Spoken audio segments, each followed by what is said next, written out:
Hello, everyone. Welcome to the first fishing podcast on this channel. I am your host today, Fish Slayer Freshwater. As you might guess, this will be an attempt at a new type of video. I will also appreciate it if you could give me feedback on my videos or my new attempts in the comment section below. Now let's get started. So this will be the story of one of my worst days of fishing. Some of you might relate, some of you might not. This is an entertaining story now I look back at it, but I can assure you that it was no fun experiencing it.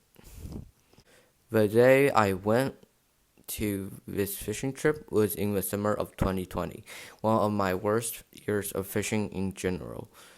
It was in the summer or late summer, I think, somewhere around July or August. I was fishing in a lagoon in the Willamette River, one of the main rivers in my area. The lagoon is called Seda Island. It is a U-shaped island in the Willamette.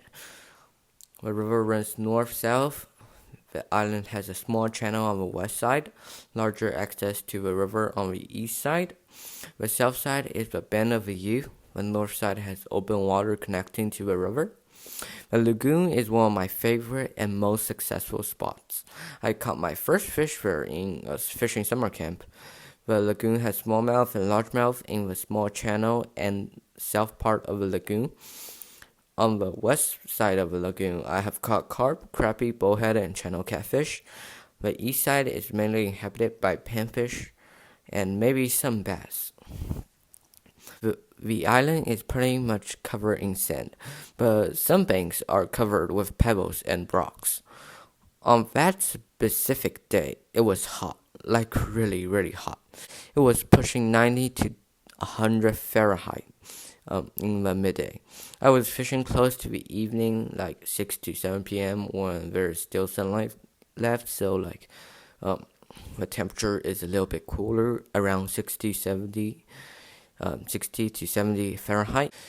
At first, I thought the fishing trip was going to be pretty successful because the bridge to the island was open. Some background information for you guys. The bridge usually opens in April and closes in the winter sometime around February. However, in 2020, the bridge opened a lot later, so I thought it was a sign of good luck that the bridge was open that day. And I was wrong. As I entered the island, you will never guess what I saw. It was my literal fishing nightmare. First of all, there were like 50 to 100 people having a party. The weather was warm and stuff, so I guess it makes sense. Mind you, it was during the middle of a word I can't say on YouTube unless I want to get my videos deleted. I will give you a hint. It starts with a C, ends with a D, with a V in between, and a 19 behind. Second of all, there were boats on the water, and people were wakeboarding. The people who were having a party were also diving in the water. Finally, the tide was very, very high. Half of the west side of the lagoon, which is the side I usually fish, was pretty much inaccessible unless I swim there. Even though it was hot, I didn't want to get in the water. Now, I was still pretty optimistic back then, thinking this is not too bad, but trust me, it is.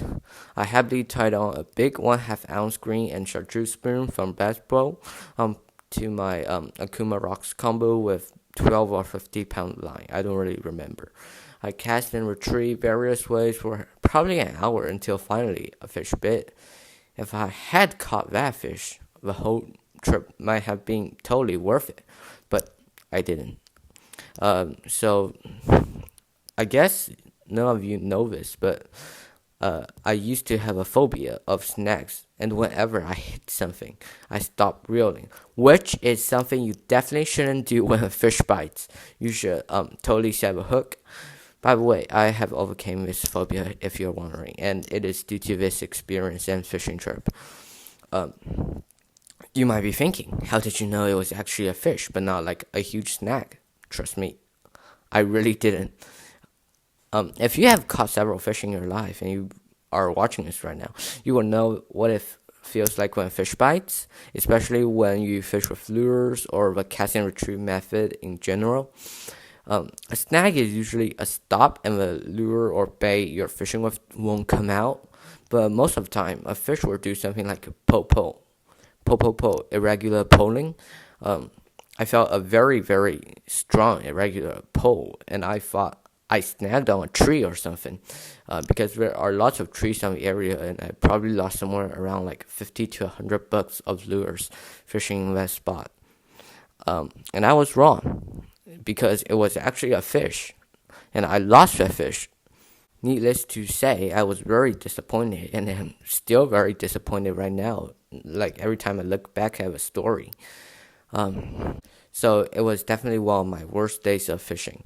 If you guys want to hear more of my fishing stories or any of my opinions on fishing related topics, please leave it in the comment section below. I would really appreciate it. Please support my channel by liking and sharing my videos. Subscribe for more fishing related videos.